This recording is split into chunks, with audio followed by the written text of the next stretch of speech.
Bonjour et bienvenue dans La Palette, l'émission des journées portes ouvertes de l'Université de Valenciennes. Cette année, on a prévu un programme spécial avec des duplex. Il y a possibilité de réagir sur Twitter sur le hashtag LPJPO. Et on va commencer tout de suite avec une première partie sur l'Université de Valenciennes.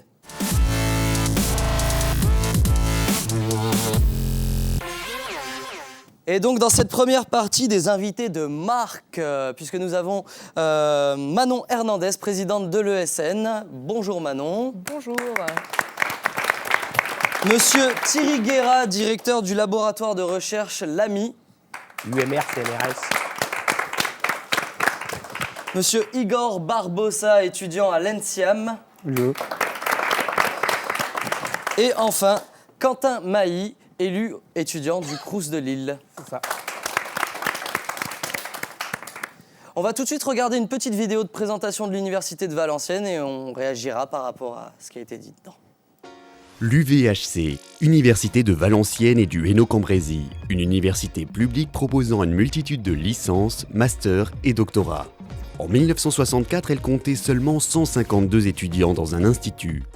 52 ans plus tard, elle possède plus de 8 composantes de formation et 8 composantes de recherche réparties sur 3 campus, Valenciennes, Cambrai et Maubeuge, soit une offre de 150 parcours.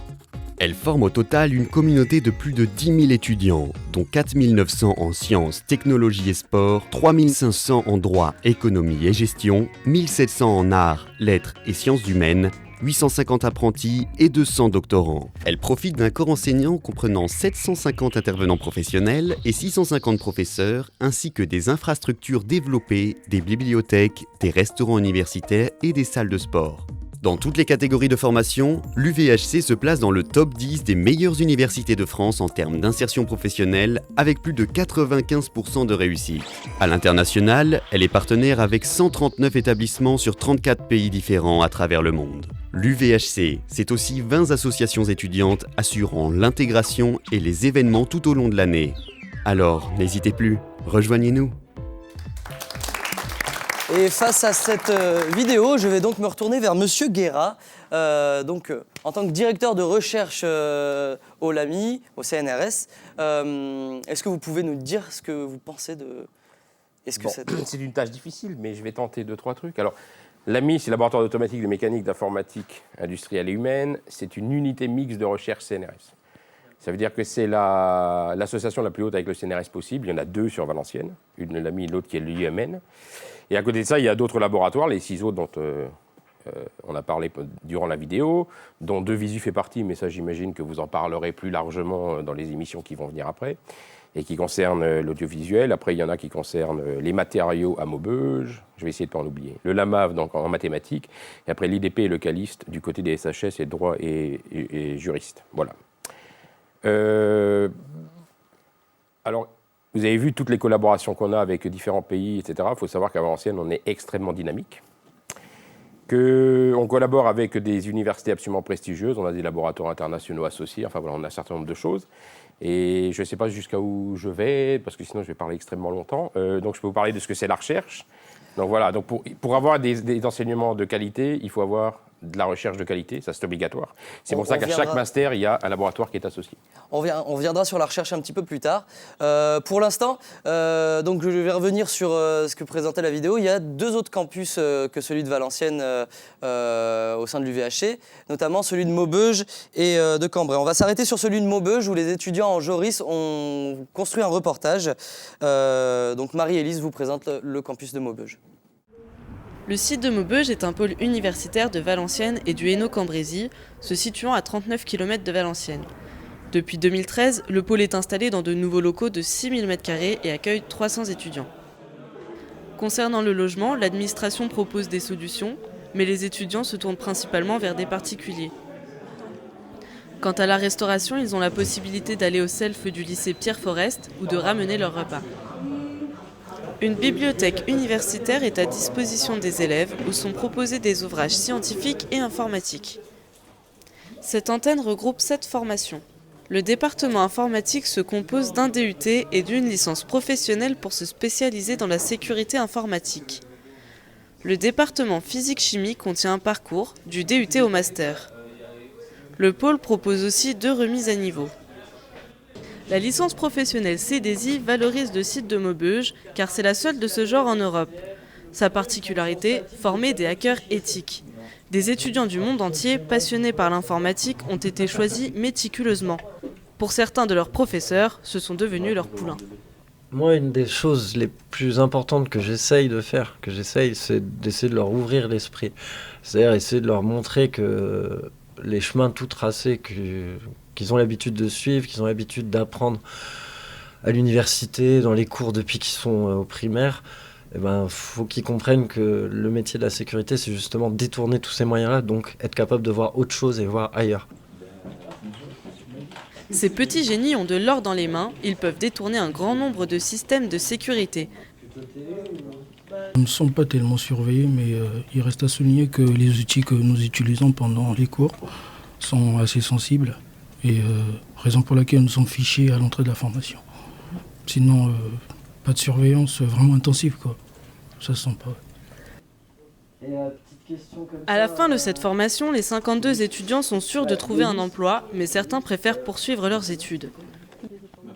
Après cette formation, moi j'aimerais partir sur un master, que ce soit dans la sécurité ou non, car il y a très peu de formations en sécurité. Donc si j'ai la chance de pouvoir intégrer un master en sécurité, je le fais. Sinon, je peux repartir sur une formation plutôt axée réseau, donc en restant pas dans le domaine de la sécurité. Une chose est sûre, les étudiants de Maubeuge sont tournés vers l'avenir. Alors, Monsieur Mailly, vous aviez l'air d'avoir envie de réagir. Qu'est-ce qui vous a fait tiquer sur ce reportage ? C'est vrai qu'on parle du logement à Maubeuge et qu'il n'y en a pas assez, et c'est bien dommage. C'est là-dessus que je voulais réagir. Et la restauration, oui, forcément, il faut aller au lycée d'à côté. Et c'est un tarif étudiant à 3,25, comme ça se fait dans les restaurants de l'ensemble des sites universitaires de l'Académie et de Valenciennes. On abordera le sujet du Crous tout à l'heure. Les hackers éthiques, ça vous parle, Monsieur Guerra ? C'est une bonne question. Pour le coup, je suis pas un grand fan de la cybersécurité. Je sais qu'il y a des choses je vais revenir sur la recherche, hein, c'est ce que je connais un peu mieux. J'ai des choses. Alors, on a eu une discussion tout à l'heure. Il faut savoir que derrière, il y a des mathématiques extrêmement complexes. Et d'ailleurs, parmi les plus grands mathématiciens travaillent justement dans ce qu'on appelle le cryptage ou le décryptage. Voilà. Donc je ne sais pas jusqu'à où ils vont dans cette licence-là. Mais ce qui est sûr et certain, c'est que ça va être extrêmement porteur dans les années à venir. En tout cas, en termes d'emploi, j'en suis absolument certain, quoi. Voilà. Comme on le disait tout à l'heure, nos équipes de journalistes se baladent au travers du campus. Et Céleste est actuellement dans l'IUT GMP, donc génie mécanique pratique. Et c'est Maxime, pardon, pas Céleste, je me suis trompé. Et donc on va la rejoindre tout de suite, Maxime. Est-ce que tu m'entends ? Allô, allô, Maxime ?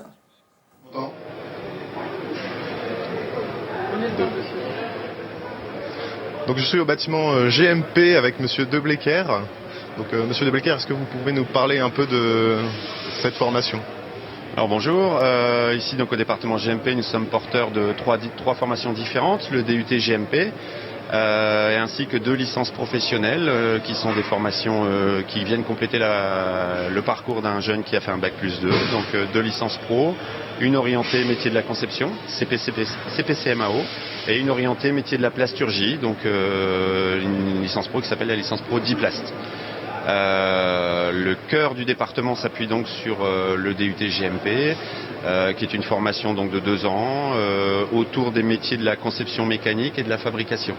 Donc c'est un diplôme généraliste, on va dire, qui vise à former des techniciens supérieurs qui, à l'issue de leurs 2 années de DUT, donc peuvent intégrer des licences professionnelles ou des licences générales ou bien sûr des parcours type école d'ingénieur. Ce qui est actuellement le flux le plus important à la sortie du DUT GMP. C'est une tendance à la fois régionale mais aussi nationale. Donc quels sont les profils principaux des étudiants qui rentrent chez vous ? Principalement donc des bacs scientifiques, bac S, sous toutes ses formes, S, SI, sciences de l'ingénieur bien sûr, mais S maths, S physique chimie, S SVT. On est coutumier d'accueillir donc des gens qui au départ ne sont pas spécialement techniciens. On a des parcours adaptés pour eux. On a aussi des bacs technologiques, donc qui désormais s'appellent les bacs STI 2D. Et épisodiquement, on a aussi des profils un petit peu plus rares dans nos flux, comme par exemple des gens qui font un diplôme d'accès aux études universitaires, des AEU, ou des formations préparatoires des premiers cycles universitaires. 95% de nos jeunes sont donc issus de bacs scientifiques ou technologiques, donc des bacs généraux. Donc des lycées environnants, mais on a aussi la chance de recruter sur un vivier de lycées qui est quand même assez large dans la région et même nationalement. D'accord. Et donc, quels sont les débouchés principaux après cette formation ? On a donc une grande tendance à la poursuite d'études. Là, ce sont les jeunes qui choisissent leur parcours à l'issue du DUT, donc école d'ingénieur, licence pro, je l'ai dit. Et puis donc pour quelques, 10-15% selon les années, on a une insertion directe en voie professionnelle dans l'industrie. Le profil du DUT est un profil très apprécié des entreprises. Elles déplorent d'ailleurs parfois cette tendance à la poursuite d'études, car le profil du technicien supérieur, on va dire un peu polyvalent, que l'on forme, est apprécié dans l'industrie. On notera au passage que toutes nos formations existent sous trois formes principales. La formation initiale, c'est-à-dire l'étudiant à temps plein, la formation par alternance, donc l'apprentissage ou la formation continue. Donc dans les profils, on a non seulement des jeunes qui viennent de valider le baccalauréat, mais aussi la possibilité d'accueillir des demandeurs d'emploi, des gens en reconversion ou en situation d'évolution professionnelle. Voilà, donc des jeunes, mais aussi des moins jeunes parfois sont dans nos différents groupes d'apprenants. D'accord. Écoutez, merci de nous avoir éclairé sur la formation GMP. Donc on va se tourner vers ma droite. Donc je me trouve avec Timothée. Alors Timothée, est-ce que tu peux m'expliquer un peu ce que tu fais là aujourd'hui aux Journées Portes Ouvertes ? Aujourd'hui, j'utilise le scan Artec EVA, ce qui nous permet de scanner certaines pièces comme la coque que vous voyez derrière, qui en fait nous permet ensuite sur des logiciels de conception assistés par ordinateur de revoir les formes qui sont assez complexes à travailler nous-mêmes, ce qui nous permet de simplifier notre travail. D'accord. Et donc, est-ce que tu peux me parler un peu du véhicule que tu es en train de scanner Alors là, en fait, le véhicule que je vais scanner, c'est la coque d'Autonomie 1. C'est un petit véhicule qui est utilisé pour l'éco-marathon Shell. En fait, c'est une course qui a lieu tous les ans. Et le principe de cette course, c'est avec un quart de litre d'essence de parcourir le plus de kilomètres, en fait. Voilà. Donc actuellement, je suis en train de scanner. Comme vous pouvez le voir, je fais en sorte que tous le scan prenne chaque forme correctement et qu'il n'y ait pas de problème pour éviter d'avoir des interférences.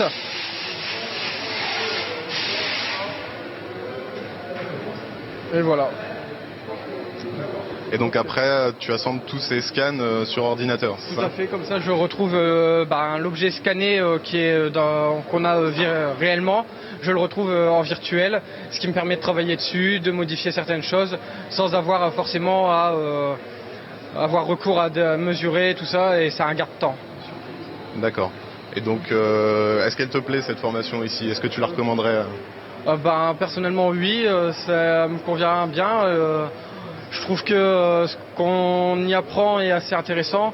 On a une diversité sur plusieurs domaines, ce qui nous permet de voir, comme là, la conception avec un scanner. Après, on a la conception par rapport à des plans, ce qui permet à toute personne de trouver sa voie.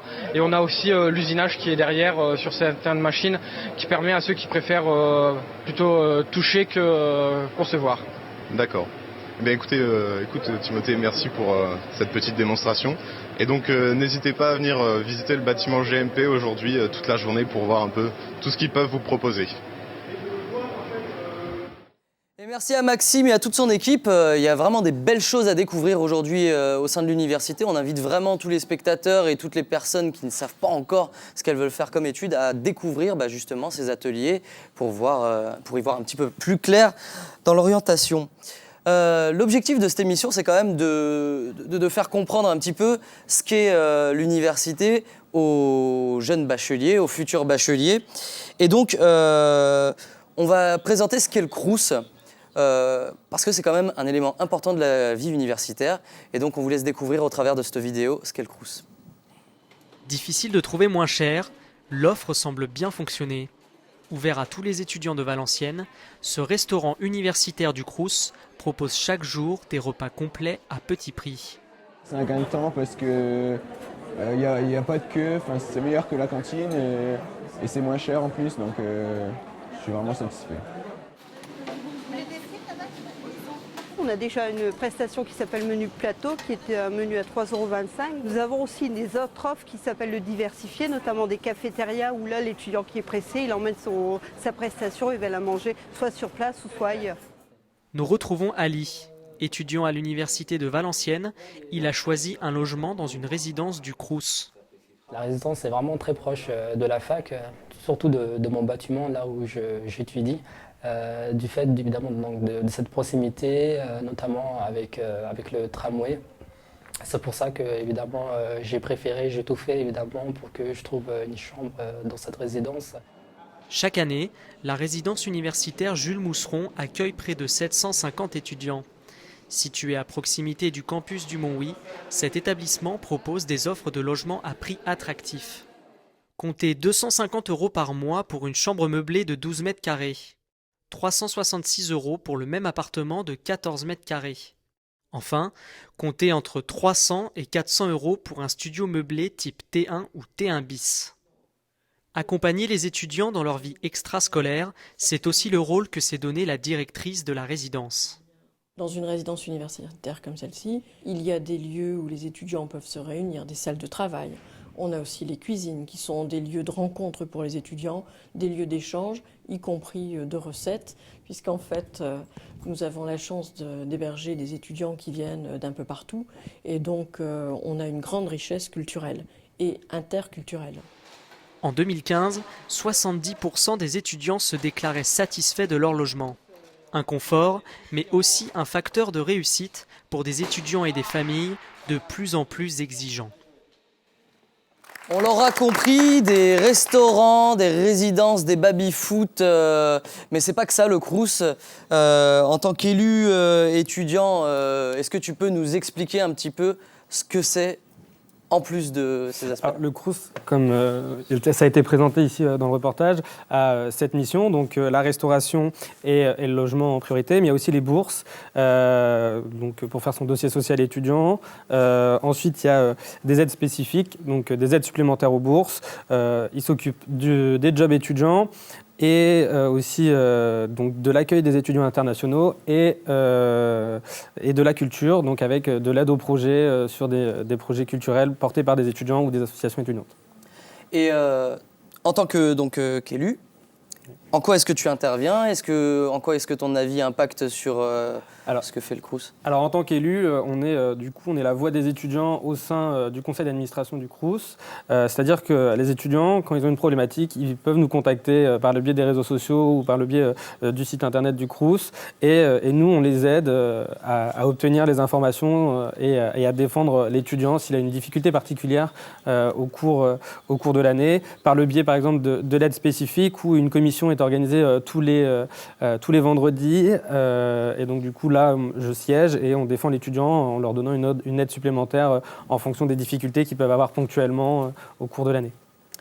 Alors le Crous, c'est aussi des subventions aux associations et ça me permet de faire le lien avec l'ESN, dont Manon est présidente. Juste avant de présenter vraiment l'ESN, on va montrer dans quel cadre se développe cette association et donc une présentation de la ville de Valenciennes.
Merci à Captain Kitsch et Banana Boy pour cette magnifique vidéo de présentation, cette jolie balade dans Valenciennes. Est-ce que Manon, tu as réussi à reconnaître ta ville? Ah oui, tout à fait, là c'est très parlant. Alors, tout à l'heure, Quentin nous expliquait que le Crous intervenait pour l'intégration des étudiants à l'étranger, mais toi, c'est carrément ton objectif dans l'association ESN. Oui, tout à fait. Donc en fait, l'association ESN est en charge de l'accueil des étudiants internationaux sur le campus de Valenciennes, mais aussi de la promotion de la mobilité internationale. Donc au niveau des associations, au niveau des étudiants internationaux, ce qu'on fait, c'est qu'on a un côté assez pratique où on les aide en fait à... dans leur vie quotidienne. Donc, par exemple, on les aide à ouvrir un compte en banque, on les aide aussi dans leurs démarches administratives, on les accueille aussi à la gare. Et ensuite, c'est tout un aspect intégration qui nous intéresse. Donc, on organise des événements tout au long de l'année pour leur permettre de s'intégrer sur le campus et aussi de faire partager leur culture avec les étudiants français. Igor, tu viens du Brésil, tu fais des études à l'ENSIAM. Comment s'est passée justement ton intégration? Est-ce que tu as été te rapprocher de ESN? C'est exactement ça. On a commencé avec nos repas, on allait à la bowling, toutes les choses ensemble. Et oui, c'est exactement quand je suis arrivé, là, beaucoup d'opportunités pour interagir, pour parler, pour connaître toutes les différentes nationalités. Et bien sûr, les Français, on a fait le tour pour les campus, pour les Valenciens, pour connaître les parcs, tous les parcs. Et oui, quand je suis arrivé, c'était magnifique, était complètement ouvert pour découvrir, pour parler, pour connaître toutes les différentes choses. Donc, oui, quand je suis arrivé, parfait. J'imagine du coup qu'à la fin d'une année, c'est une sorte de famille un petit peu du coup qui existe. Vous restez en contact, ça se passe comment en général?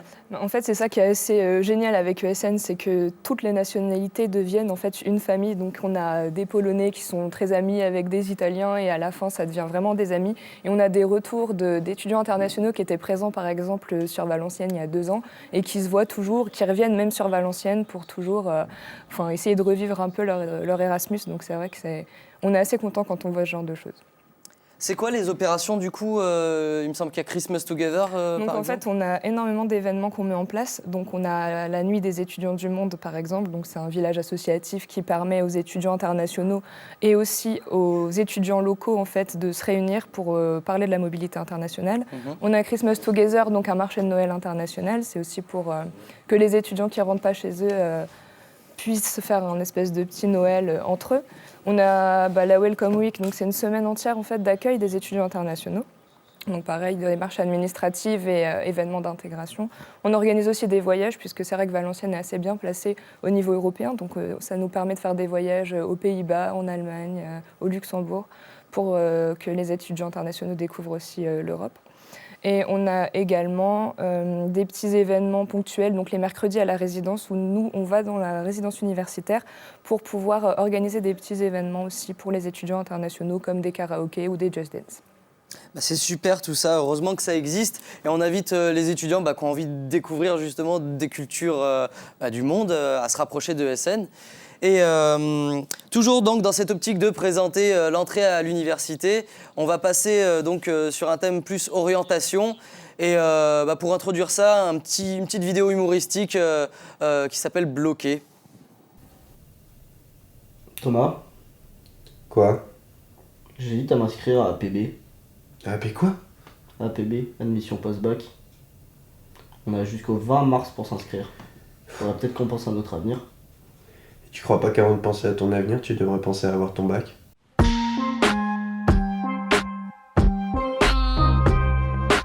Du coup, on a jusqu'au 20 mars pour saisir nos vœux, jusqu'au 2 avril pour les confirmer, jusqu'au 31 mai pour changer l'ordre des vœux, et les résultats, c'est le 8 juin.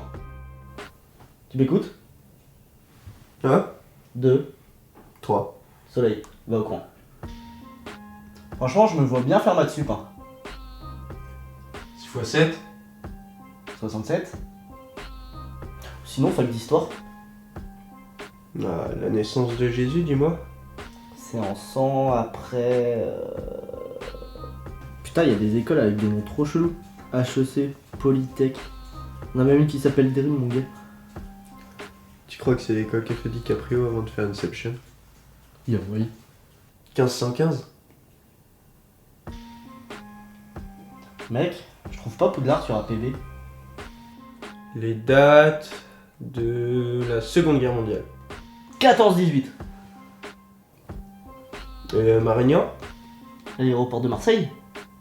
Une école de glandeurs. On serait les premiers pour ça. Oh, on pourrait même donner des cours, mon gars.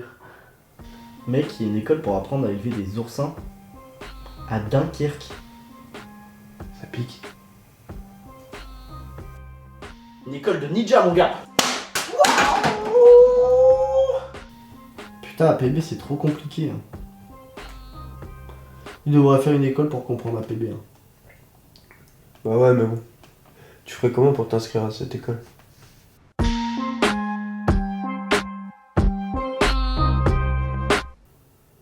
En vrai, la question à se poser, c'est est-ce que tu auras ton bac? Que c'est un peu la 6e fois que tu essaies de le passer. Je peux te crocher en plus.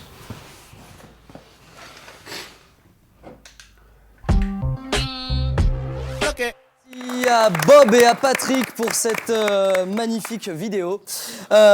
Du coup, admission post-bac, on sait tous, nous, en tant qu'étudiants, ce que ça nous a fait. Mais ça fait quoi du côté professeur? Ça se passe comment Ah ah. Je suis pas très bien placé pour en discuter, Non. mais a priori, c'était quand même fait pour que ça s'organise mieux, notamment en termes de flux d'étudiants dans chacune des disciplines, pour éviter qu'il y ait 1000 étudiants qui viennent en psycho, par exemple. Enfin, voilà. Donc, je pense que ça a donné des résultats qui sont pas si mauvais. Puis en plus, on a une vision un peu en avance de ce qu'on va pouvoir ouvrir les années, l'année qui va arriver, quoi. Voilà. Après, je ne vais pas plus loin dans...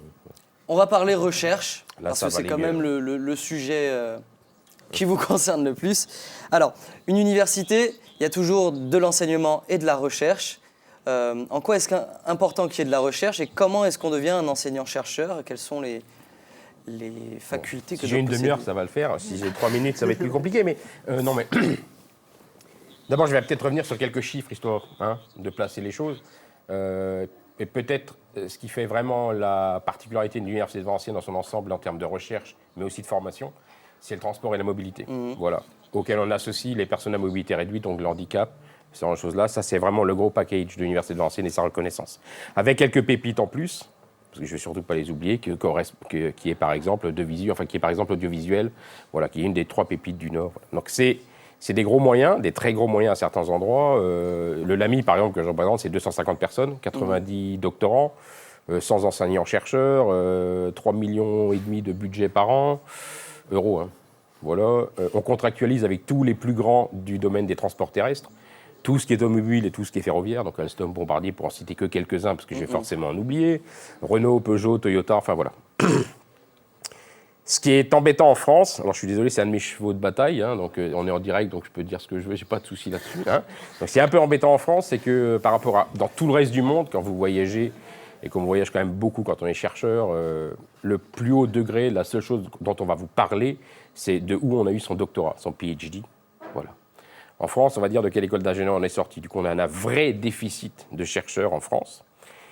Alors du coup, on les recrute beaucoup à l'étranger. Donc il y a du Brésilien, il y a des Mexicains dans le laboratoire, il y a les pays du Maghreb, enfin, ça vient de partout. Donc c'est les pays européens et tout. Voilà. Donc ce déficit un peu d'image de la recherche en France, y compris vers les industriels, c'est un peu spécifique. Bon, ceci dit, on s'en sort quand même, on survit, quoi. Mais c'est quand même un paysage un peu compliqué pour la France, quoi. C'est étonnant quand même parce que la France subventionne publiquement la recherche, on ne penserait pas ça au premier abord. Non, alors c'est extrêmement difficile, par exemple, dans les écoles d'ingénieurs. Si je prends l'ENSIAM, par exemple, il y a assez peu de poursuites d'études dans les écoles d'ingénieurs vers les doctorats, par exemple. Voilà. Alors, on forme de très bons ingénieurs en France, attention, je ne vais pas dire non plus, voilà, on forme de très bons ingénieurs, on a de très bonnes formations, mais c'est pas totalement axé vers la recherche et surtout en technologie, voilà, c'est comme ça. En parlant de l'ENSIAM, du coup, on va rebondir sur un duplex. Cette fois avec Céleste, c'est vraiment elle qui va être là. Et donc, Céleste, est-ce que tu nous entends? Est-ce que tu es là? Oui. 2. Merci Antoine. Donc, nous sommes ici à l'ENSIAM avec Monsieur Delacour, enseignant-chercheur, qui va nous présenter l'école d'ingénieurs. Bonjour, oui, en effet, donc l'ENSIAM est une école nationale supérieure d'ingénieurs. Donc elle dispose de 5 filières de formation, 3 filières sous statut étudiant, 2 filières sous statut apprentissage. Donc les 3 filières sous statut étudiant sont mécanique énergétique, mécatronique et informatique génie industriel. Et puis pour les filières sous statut apprenti, c'est génie électrique et génie industriel. Donc de quelle manière est-il possible d'accéder à ces formations ? Alors, plusieurs modes de recrutement, un recrutement post-bac, puisque l'école dispose donc d'une classe préparatoire INSA, et puis du recrutement directement sur le cycle ingénieur. Donc pour les élèves sous statut étudiant, c'est un concours, donc le concours commun polytechnique. Et puis pour les élèves qui candidatent sur les statuts sous apprentis, eh bien c'est un entretien et une analyse de dossier. D'accord, merci pour ces informations. Donc où sommes-nous et quelle est cette drôle de machine ? Pouvez-vous nous la présenter ? Alors, nous sommes ici dans une des plateformes technologiques de l'école. Donc, cette plateforme, en fait, est dédiée plus à l'énergétique. Ici, en fait, c'est un moyen d'essai qui a été conçu par les élèves, et pour les élèves, finalement. Et en fait, l'objectif est de caractériser l'écoulement autour d'un habitat. Donc, c'est une maquette d'habitat qui est présente ici. Et on va finalement étudier le potentiel éolien et pouvoir trouver un moyen de placer de manière optimale une éolienne autour d'un habitat. D'accord, merci pour ces informations. Nous allons aller voir Paul, étudiant en 3e année d'ingénierie mécanique, qui va nous parler de ses projets. Bonjour Paul. Bonjour à tous. Donc ici, ce qu'on peut observer, on va observer l'utilisation d'une caméra thermique infrarouge, où ce qui est observé dessus est directement retransmis sur cet écran ici. Ce qu'elle permet d'observer, c'est la température en surface. Donc là, typiquement, ici, elle est focalisée sur un bâtiment qui est muni d'un chauffage à l'intérieur. Alors, et là, il est en train de fonctionner. Cependant, ce qu'on observe sur l'écran, on n'observe pas du tout sa température. Pourquoi ? C'est parce que la caméra mesure la température en surface, comme je l'ai dit. Et là, ici, en l'occurrence, la surface, c'est du verre, qui est un matériau opaque pour les infrarouges. C'est pourquoi, lorsqu'on ouvre la fenêtre, on observe directement sur l'écran, maintenant, la température sur la paroi du chauffage. Voilà. Donc maintenant, cet instrument, il nous permettra de mesurer également les températures sur le démonstrateur qui est en train d'être mis en place et qu'on va présenter maintenant. Allons-y, je vous en prie. Donc qu'est-ce que ce projet ? Alors ce démonstrateur, il sera constitué de 3 bâtiments expérimentaux. Un tourné vers le passé, qui sera des années 1950, qui permettra la rénovation, sa réhabilitation. Un autre bâtiment tourné présent, qui suit la norme réglementaire thermique 2012. Et un autre bâtiment tourné vers le futur, qui est un bâtiment passif. Passif veut dire qu'en gros, l'opération sur un an en termes de coût énergétique est égale à 0. Tout ce qui sera récupéré l'été permettra d'être fourni l'hiver. Voilà. Et donc comment est-ce que vous mesurez ça ? Donc tous ces bâtiments seront équipés de plus de 1000 capteurs thermiques qui sont, comme vous pouvez le voir ici, disposés sur la table. Bon, il n'y en a pas 1000 bien sûr. Et ces capteurs permettront d'être comparés aux résultats obtenus par les élèves sur des projets de modélisation numérique de ces bâtiments. D'accord, merci beaucoup Paul. Nous allons maintenant retrouver Andrea, élève brésilienne, arrivée en France cette année pour sa 3e année d'ingénierie mécanique. Bonjour Andrea. Bonjour à tous. Je suis en France depuis 6 mois. Au Brésil, j'étudie ingénierie chimie et je suis en France pour un programme d'échange qui s'appelle BRAFTEC, Brésil, France, Ingénierie Technologie. Ici, j'étudie mécanique énergétique, 3e année, et les cours sont un peu différents, mais je peux compléter ma formation professionnelle. Ici, j'ai fait cours comme production d'énergie, ressources renouvelables, donc j'ai appris plus sur le domaine de l'énergie que je suis intéressée. Et qu'est-ce que tu veux faire par la suite ? Après, je dois retourner au Brésil, finir mon cours là-bas et je pense en faire un master, un doctorat et après travailler à l'université. Et comment est-ce que tu vois cette année en France ? Qu'est-ce qu'elle t'a apporté si tu l'avais fait au Brésil ? Ouais, j'aime bien parce que j'ai appris beaucoup de la culture. Comme les profs enseignants ici pour moi, c'est bien. D'accord, merci Andrea. Nous retrouverons Andrea et Paul cet après-midi qui nous parleront du concours Solar Décathlon. C'est un concours, est-ce que vous pouvez nous en dire quelques mots pour nous mettre l'eau à la bouche? Ouais, c'est un concours qui c'est pour rénover une maison de 1930 et c'est on fait un projet de la modélisation thermique d'une maison de 1930. Et donc vous participez à ce concours? Oui, après. Ok, je vous remercie Andrea et Paul et nous nous retrouverons cet après-midi. Et merci à Céleste et son équipe. Comme dit tout à l'heure, on vous invite vraiment à aller visiter les différents bâtiments de l'université pour découvrir les différentes formations. Je me tourne vers toi, Igor. J'imagine donc qu'Andrea, tu la connais, oui. Bien sûr. Je vais poser la même question en fait, qu'est-ce qui t'a amené à vouloir étudier à l'ENSIAM en France? Qu'est-ce que cette formation t'apportait en plus ou est-ce que c'était la volonté de découvrir du pays aussi? Exactement. Ce programme d'exchange, c'est exactement pour faire les connaissances, pour faire l'exchange culturel, mais bien sûr, l'infrastructure de l'université en France, je dois dire que c'est magnifique. Il a des différentes opportunités, les laboratoires sont très complets, il a de différentes machines. Faire les études en France, c'est plus que la connaissance culturelle et les échanges de la langue et toutes les choses comme ça. Ici, je cherche une différente spécialité. J'ai fait l'ingénierie mécanique avec l'axe des matériaux. Et au Brésil, c'est plus de la mécanique avec la thermodynamique, les choses comme ça. Donc, c'est pour grandir les connaissances, pour toutes les choses comme ça, et pour améliorer, bien sûr, ma troisième langue, le français. Et, OK. Pour découvrir, pour voyager un petit peu, bien sûr, mais je pense pour ouvrir que tout le monde s'est ouvert pour travailler, pour peut-être une différente opportunité après la formation pour travailler à l'extérieur. Et ta spécialisation, résistance des matériaux, vous faites quoi? Vous prenez des gros blocs de verre et vous balancez des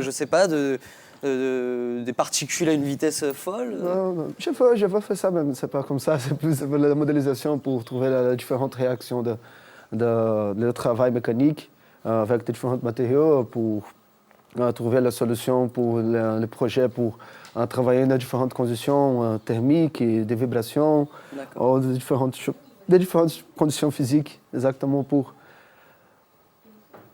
comprendre ça. Je vous remercie beaucoup pour votre venue, c'était très agréable. On va se quitter pour cette première partie d'émission, on va regarder une page de pub et on reviendra donc dans une partie consacrée au département audiovisuel. Allez, c'est la pub.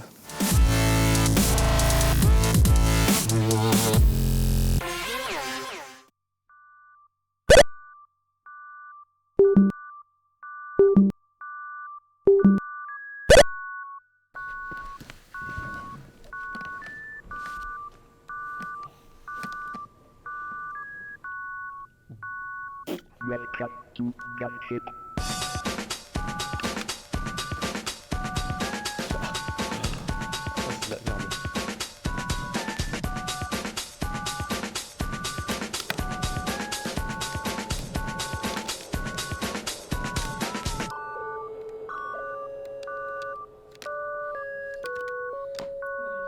Subsequent road use incoming.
L1 versus M2.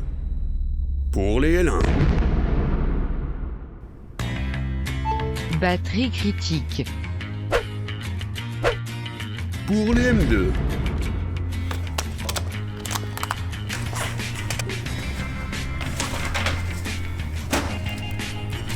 Pour les L1.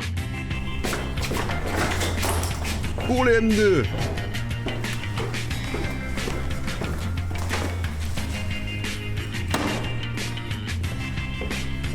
Pour les L1.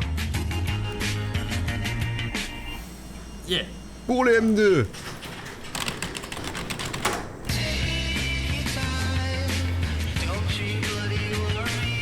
Pour les L1.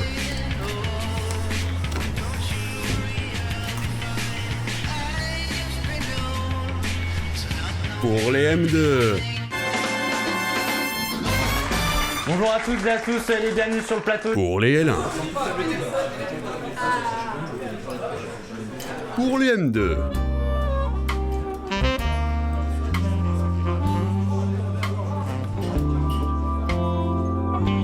Pour les L1. Pour les M2.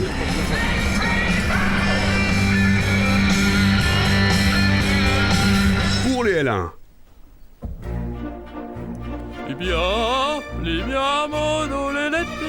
Pour les M2.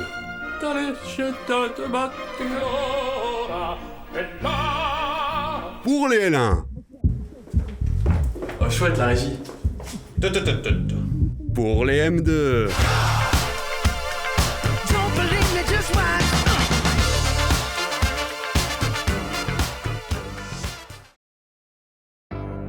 Twistel. Twistel, c'est quoi? Un peu de twist avec de l'aile? Et non. Twistel, c'est un site internet de partage d'histoires sonores interactives. Twistel vous propose d'écouter des histoires déjà conçues et partagées par d'autres utilisateurs. Ce sont vos choix qui orientent le déroulement des histoires. Vous pouvez créer vos propres histoires en mêlant l'écriture, l'image et le son.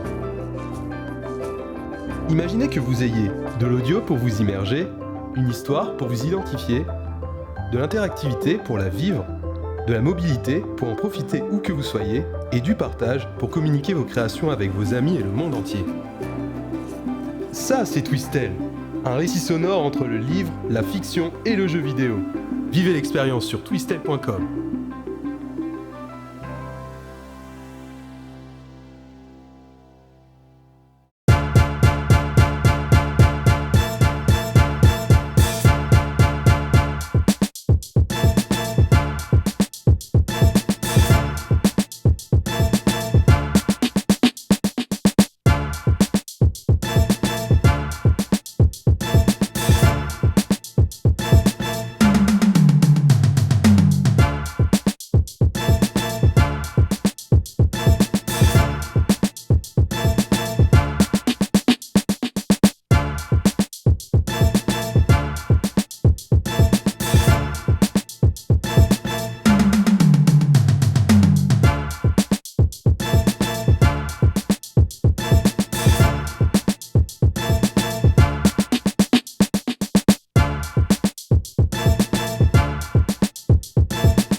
Et bienvenue dans cette deuxième partie de l'émission La Palette consacrée au département de recherche et d'enseignement audiovisuel et multimédia, la DREAM. Et c'est une atmosphère génialissime qui nous attend. On va tout de suite démarrer la deuxième partie.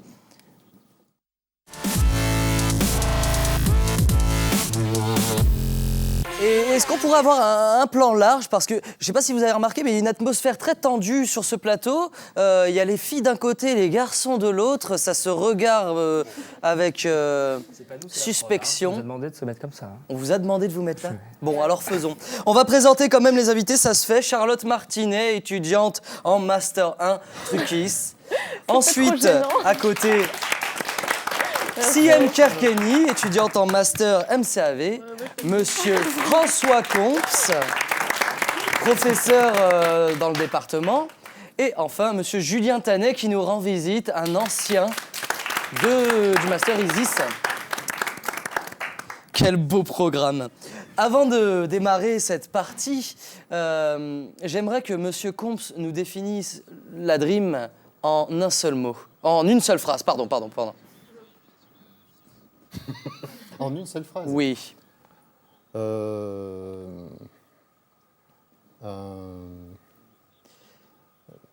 Merci, Monsieur Comps. On va tout de suite regarder. C'est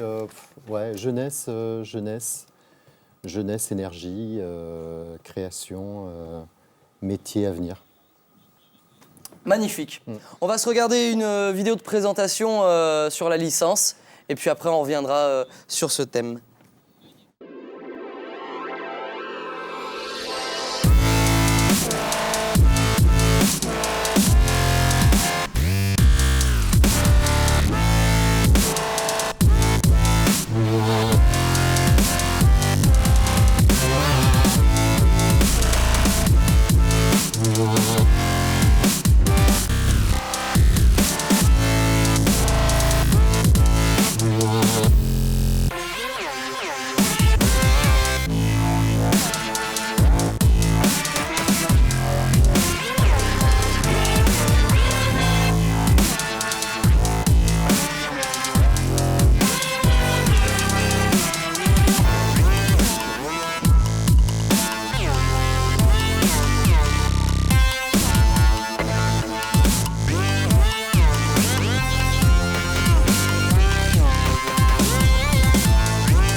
Sur le plateau de La Palette avec donc Siem qui a fait toute la licence avant d'arriver en master.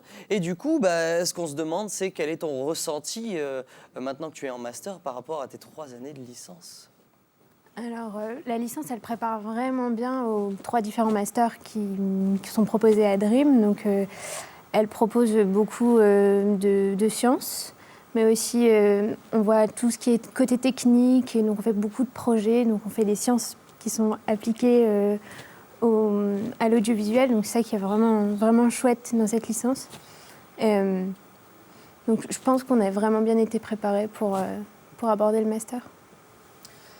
Monsieur Comps, vous enseignez l'éclairage. Est-ce que vous pouvez nous éclairer sur votre matière? C'est pas mal. Vous apportez vos lumières, ça marche aussi.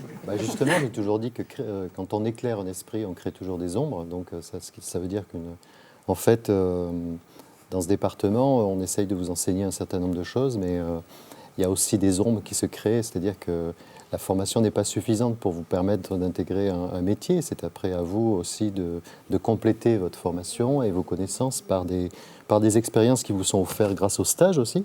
Et donc il y a la formation, il y a l'enseignement, donc c'est bien de faire de l'éclairage, j'en suis très très heureux, mais aussi il faut que vous appreniez par vous-même, ça c'est un message que je voulais vous faire passer, que vous appreniez par vous-même au travers de stages et d'expériences et de rencontres, que vous appreniez à construire votre connaissance propre, c'est-à-dire qu'on ne vous donne pas la connaissance, on vous donne des savoirs, et c'est à vous ensuite à vous les approprier au travers d'expériences autres et de rencontres professionnelles pour construire votre propre connaissance et votre propre façon de voir l'audiovisuel.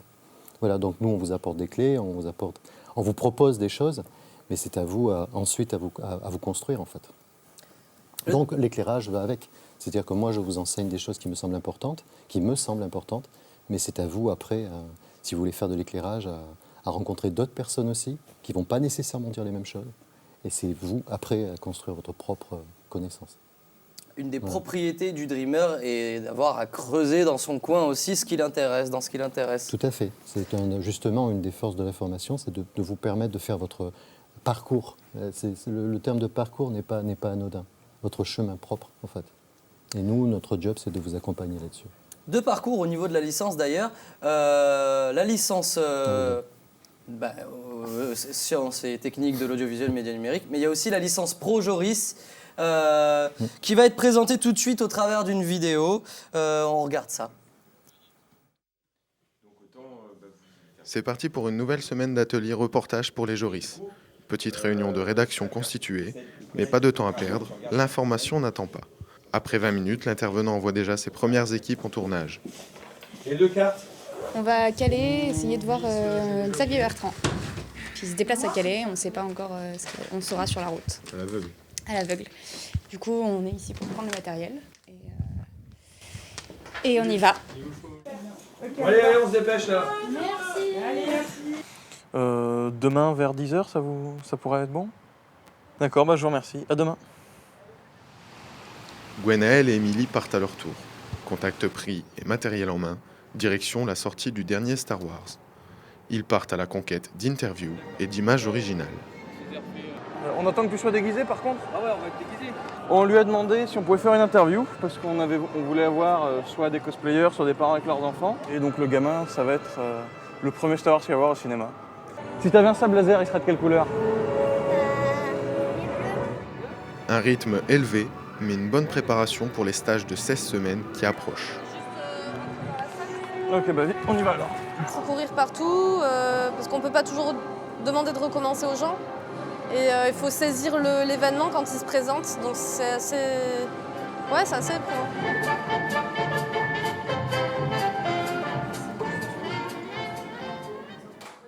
Pas le temps de traîner. Retour à la Dream pour entamer le montage. Les étudiants profitent des conseils d'intervenants professionnels, dont Philippe Basquin, rédacteur en chef adjoint à France 3.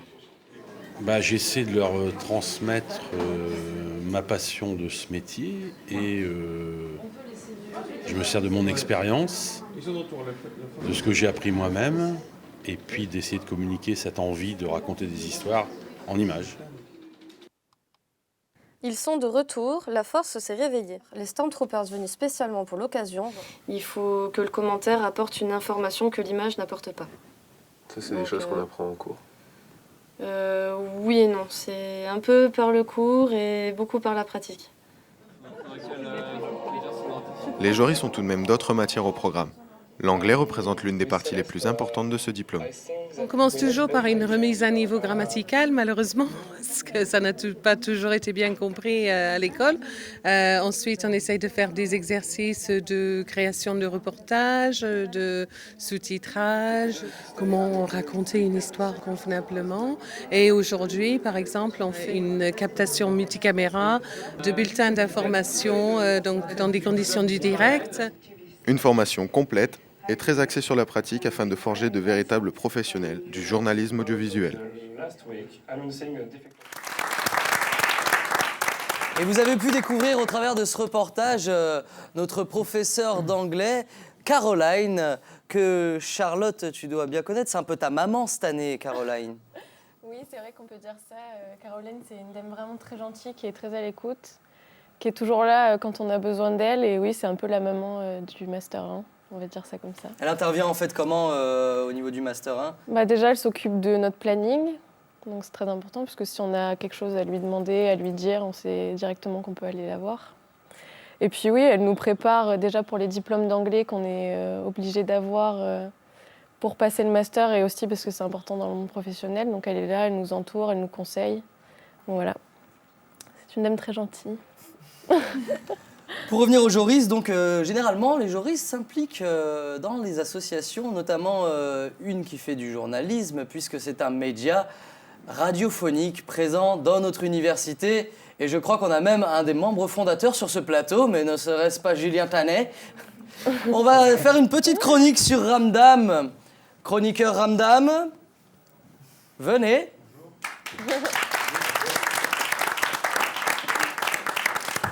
Bonjour.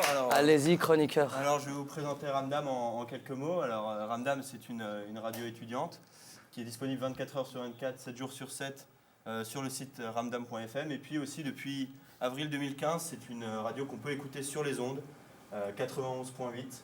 Voilà, donc au-delà de ça, Ramdam, c'est un esprit, l'esprit Ramdam, c'est une véritable philosophie qui consiste à courir en caleçon dans la rue, comme on l'a vu dans la page de pub, mais c'est beaucoup plus que ça. C'est le goût de faire découvrir des choses aux auditeurs. À travers les émissions, on peut le voir, je pense à Rap Time, je pense à l'émission Faune Sensible. Et puis c'est aussi le goût d'apprendre toute la technique, le savoir-faire, tout ce dont on n'a pas conscience quand on est simple auditeur, donc le matériel, les logiciels de diffusion. Et puis donc c'est tout ça, avoir envie d'apprendre. Et puis on est plutôt bien entouré, dans Ramdam, il y a une sacrée équipe, on peut bien rigoler. Et une équipe dont je fais partie, puisque je suis personnellement directeur des programmes. Donc c'est un rôle assez important dans l'émission et dans la radio. Donc je vais choisir un petit peu les concepts intéressants à diffuser, rencontrer les gens qui ont des concepts à proposer, et puis surtout choisir la programmation musicale, ce qui est assez important pour ravir l'auditeur le plus possible à tous les moments de la journée, au moment où il a envie d'allumer sa radio et d'écouter Ramdam. Donc en quelques mots, je vais vous dire que Ramdam c'est bien, Ramdam c'est beau, votez Ramdam. Voilà. Merci Clément pour cet instant Ramdam. Et du coup, la transition est trop facile. Je vais me tourner vers Monsieur Tanay. Bel accent. Tanay, ouais, ça se prononce comme ça, il me semble. Hein. On peut dire les deux. On peut dire les deux. Monsieur Tanay, vous étiez en ISIS. C'est bien ça. Mais c'est quoi cette bestiole? ISIS, pour ingénierie des systèmes d'image et de son. Je dis pas de bêtises, hein, c'est ça, ça n'a pas changé. C'est une des 3 options que propose le master de Dream. Et en l'occurrence, c'est une option qui s'intéresse un peu plus, sans paraphraser, à l'ingénierie des systèmes pour l'audiovisuel. C'est des sujets qui vont de l'informatique à l'ingénierie des systèmes audiovisuels purs, donc la technique audiovisuelle, les régies. Il y a un côté scientifique qui est un petit peu plus poussé que dans les autres options. J'ai quelques camarades de promo qui sont doctorants en ce moment, donc il y a vraiment un scope tout aussi large que les autres, mais peut-être un peu plus tourné vers la recherche. L'informatique, le développement. Il y a des acousticiens aussi qui sortent d'ISIS. C'est plutôt des profils très techniques et qui ont envie d'approfondir vraiment un goût de la recherche, de la résolution de problèmes. Enfin, voilà, c'est une belle logique d'ingénieur, en tout cas qu'on cultive comme dans les autres options, mais particulièrement technique et scientifique ici. Tu t'es spécialisé vraiment dans quoi au travers de ce master et ton insertion professionnelle s'est bien passée? Elle s'est bien passée. Pour résumer, je me suis spécialisé dans les ordinateurs. Je suis développeur aujourd'hui, donc je crée des outils pour le monde de l'audiovisuel, plus particulièrement la télévision et le broadcast de ces médias, de ces contenus audiovisuels. Et ça fait partie d'une des spécialisations qu'on peut un peu choisir. Comme disait M. Combe-Savant, on a tous eu l'occasion de faire plein de choses en fait, à côté, de réutiliser les bonnes bases qu'on avait acquises lors de la formation pour se former, enfin se faire un peu tout seul, trouver son chemin. Soit vers le développement comme moi, soit vers l'acoustique, où voilà, on a eu l'occasion de se spécialiser un peu. Et effectivement, c'est clairement le stage, l'insertion professionnelle, qui va orienter, ou pas d'ailleurs, un premier choix de vie professionnelle. On va regarder une petite publicité sur le Master ISIS.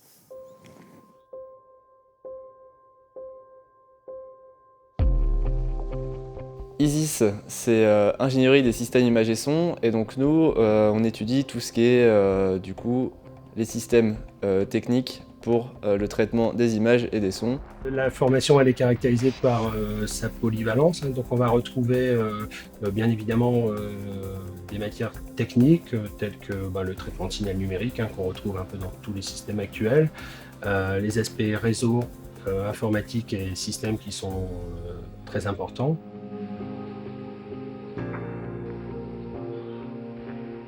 Moi, la programmation, je vois plus ça comme un outil. Ça te permet de faire tellement de choses. On est des sortes de mécaniciens de l'informatique, quoi.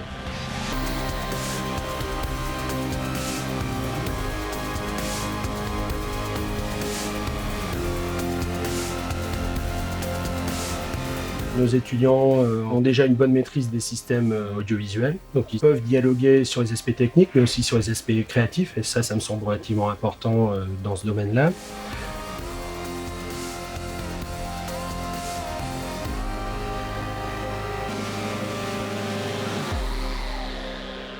On est directement en lien avec les technologies et c'est ça qui est super excitant.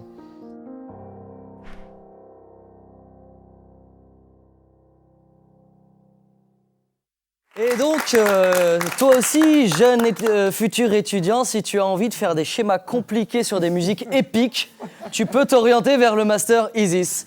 Comme tout à l'heure dans notre première partie, nos journalistes se baladent dans l'université et là on va rejoindre Cédric qui se balade dans les ateliers de la Dream et il va nous faire une petite présentation sur le stop motion. Cédric. Alors, Cédric n'est toujours pas prêt, donc on va continuer tranquillement. Le stop motion, en fait, c'est une pratique que Charlotte va pouvoir nous expliquer puisqu'elle est en truquis. Ah bah oui, alors pas du tout parce qu'on fait pas de stop motion. Vous faites pas de stop motion? Mais oui, en truquis, on fait du trucage d'images et sons. Oui, je suis bête. Donc on fait le premier semestre, on fait beaucoup, on voit un peu tout pour pouvoir après s'orienter vers différentes options, donc l'option son et l'option image en fonction de nos préférences. Mais c'est surtout tourné vers la post-production et la création audiovisuelle. Des effets spéciaux en fait. Des effets spéciaux, du motion design, du montage, et toutes les choses comme ça. En termes d'insertion professionnelle, ça se passe comment? Est-ce que ça se passe en France? Est-ce que c'est à l'étranger? Je pense que c'est une filière qui peut se faire un peu partout, parce que des motion designers, des monteurs, des effets spéciaux, c'est vraiment un environnement qui se fait partout dans le monde, puisque ça touche le cinéma, la télévision, les médias en général. Donc oui, je pense qu'il n'y a pas de fermeture à ce niveau-là, niveau professionnel un peu partout. Ta spécialité, c'est son ou image, toi? Son, pour moi. Donc un partenariat avec le Fresnois dont tu profites Dont je vais profiter normalement à partir de second semestre. Le Fresnois, tu peux expliquer rapidement ce que c'est? C'est un gros institut d'audiovisuel avec beaucoup de moyens dans lequel la fac a un partenariat et avec laquelle on va pouvoir aller travailler. Et on place une dédicace à monsieur Simon Apostolou qui intervient auprès des trucs qui se sont. On m'informe que Cédric est en place et opérationnel pour le stop motion. Cédric, es-tu là? Non. Oui, tu me dis quand je commence. 3, 2, 1. Oui, mon Boisiz, merci à toi. Je suis actuellement avec Mabéa. Mabéa qui... Bonjour. Bonjour à toi. Est-ce que tu as un mot à nous donner pour aujourd'hui? L'important, c'est de participer. Magnifique. Je te remercie pour tout et je te souhaite une agréable journée. Merci. Et on enchaîne avec, passe par là, avec le meilleur, monsieur Besson. Bonjour. Un mot du jour, s'il vous plaît, monsieur. Alors, indispensable, cette JPO. Hop, sous la lumière, éclairage. Monsieur Comps, éclairage. Bon, allez-y. Alors, c'est indispensable, cette JPO, pour faire connaître la qualité de nos formations qui sont toutes meilleures les unes que les autres. Parfait, je vous remercie, excellent, passez une bonne journée. Et on passe par le Ramdam, en 2-2, excusez-moi. Hop, parfait. On rentre, ambiance, reggae, je ne sais pas si c'est les dreadlocks, mais ils sont au taquet. Reggae. Ici, c'est le Ramdam, la radio étudiante qui accueille des étudiants toute l'année et qui collabore à la légende de la Dream. Merci Cédric et je tiens à réserver ma part de gâteau. J'adore les fruits rouges. Si vous pouvez m'en mettre un de côté, c'est super. Charlotte, oui. On va reprendre avec notre histoire de truquis. Oui, reprenons. On va se regarder une petite vidéo de présentation et tu vas me dire ensuite si ça colle ou si ça colle pas. Très bien. Tout de suite.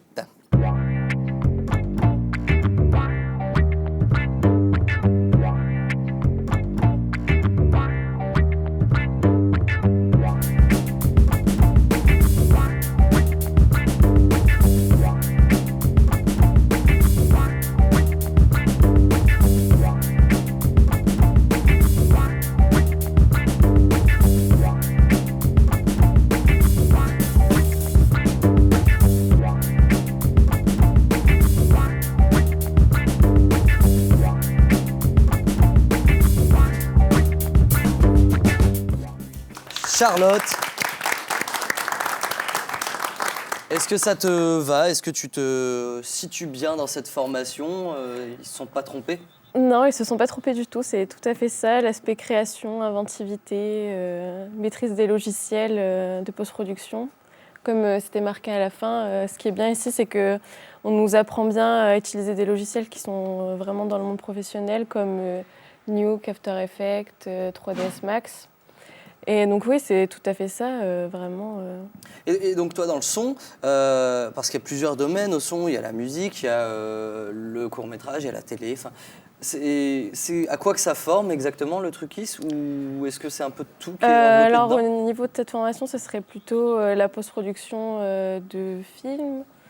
Donc au niveau du mixage, du bruitage, de la prise de son. Vu qu'on fait beaucoup de fiction, on fait de la perche. Donc c'est plutôt dans ce domaine-là, post-prod et prise de son. Merci Charlotte. De rien. Avez-vous déjà vu les vidéos d'Alain Chabat, enfin avec la voix off d'Alain Chabat quand il dit « Avez-vous déjà vu » justement? Vous avez déjà vu Oui. ou vous n'avez pas déjà vu? Eh ben on va en voir composé par des L3, des licences 3 qui ont repris le concept, un petit hommage à notre Chabat adoré.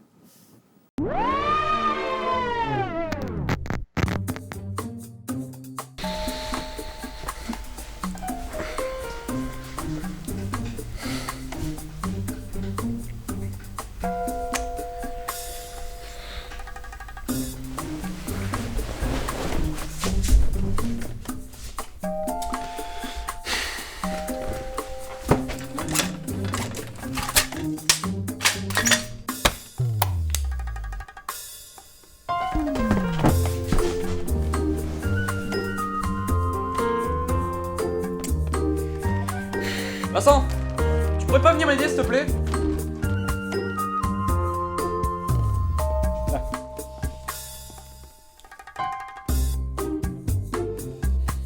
Antoine, tu peux venir s'il te plaît? Ouais, Nord. Ouais, tu fais quoi? Y'a moyen que tu viennes? C'est pour un selfie. Scène 14, prise 2 sur 59.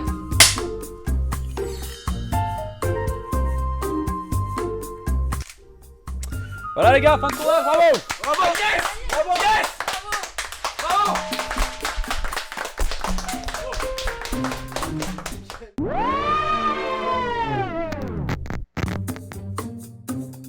Bonjour et bienvenue dans la météo. Aujourd'hui, à Nice, il y aura 3500 Kelvin. À Toulouse, 4500 Kelvin. Et à Lille, 7000 Kelvin. Prévoyez vos filtres CTO. À Paris, il y aura un espace de 2 minutes entre chaque nuage. À Strasbourg, prévoyez d'annuler vos tournages car il pleuvra toute la journée. À Bordeaux, il fera vent bleu.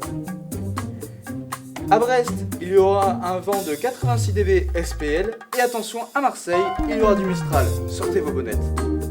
Demain, nous fêterons la Saint-Vincent. N'oubliez pas de lui souhaiter. À vous les studios. Merci à l'équipe de Licence 3 qui nous a proposé ce contenu. La déformation professionnelle, ça fait mal, hein, surtout quand on fait partie de la Dream et qu'on parle technique et que du coup, en fait, personne ne comprend rien à part les gens qui s'y connaissent un petit peu. On va continuer avec l'association phare de la licence audiovisuelle et du master. J'ai nommé 3/4 de pouce et nous recevons donc la présidente de 3/4 de pouce à Enor, Oual, qui va nous faire une présentation géniale. Salut, ça va? Alors, donc, je suis venue vous présenter 3/4 de pouce, qui est l'association des étudiants en audiovisuel de l'Université de Valenciennes. Pour présenter 3/4, quoi de mieux que de parler de chiffres? Donc 3/4, avant tout, c'est 2. C'est 2 projets étudiants soutenus en moyenne par an. Administrativement, financièrement, on donne un coup de main. 3/4, c'est aussi 7. 7 éditions de 3/4 de cinéma, le concours de court-métrage qu'on organise en partenariat avec le Festival des Valenciennes, qui se fait au Gaumont. 3/4, c'est aussi 29. 29 ans dans ce merveilleux bâtiment Dream. 3/4, c'est 35. Donc 35, c'est la taille de notre corpo dans lequel les étudiants viennent se reposer entre leurs cours. En kilomètres carrés. 35 km², exactement. 3/4, c'est aussi 98. 98, c'est le nombre de panini qu'on a vendu à la dernière opération. 3/4, c'est aussi 120. 120 adhérents en moyenne par an qui viennent à 3/4 de pouce. 3 quarts, c'est 500. 500 litres de café gratuits distribués par an à nos adhérents. Et 3 quarts, mon préféré, c'est 3872. C'est le nombre de fichiers download disponibles sur notre site internet. Parfait, Pour bien Anna. travailler. Merci beaucoup.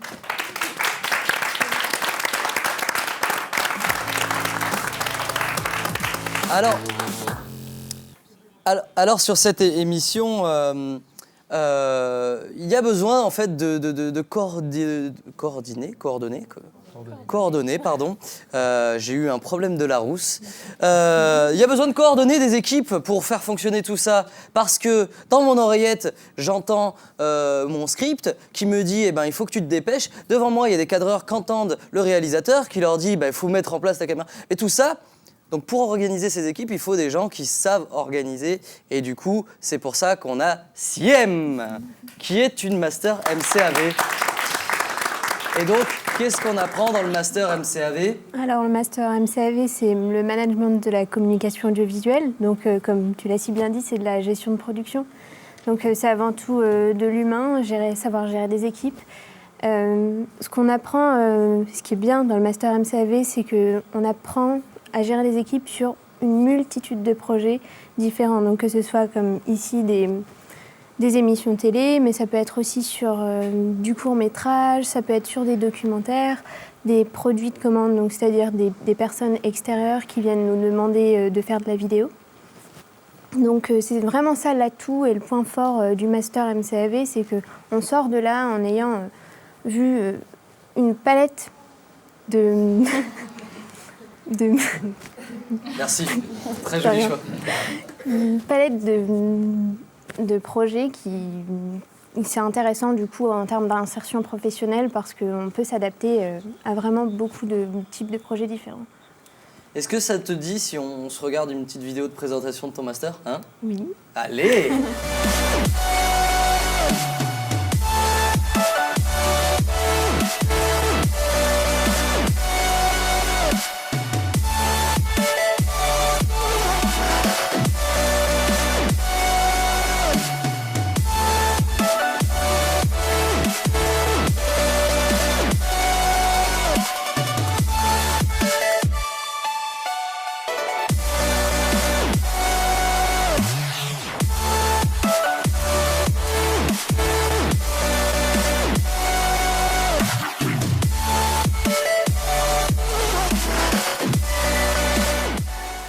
Comme tu me le disais, c'est des projets, beaucoup, mais c'est quoi les cours qu'on vous donne? C'est du droit, c'est de l'éclairage, parce que qu'est-ce qui se passe? Je vais commencer par parler d'abord du Master 1, où il y a vraiment deux parties, donc les parties projets dont je viens de parler, puis après plus une partie théorique.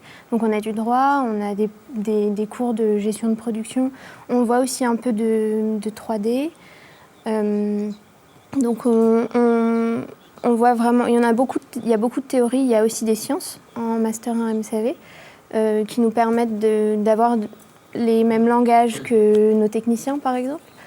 Et ensuite en Master 2, on a beaucoup de droit et pas mal de cours de gestion de projet vraiment, pour apprendre à gérer nos deadlines, à gérer l'humain.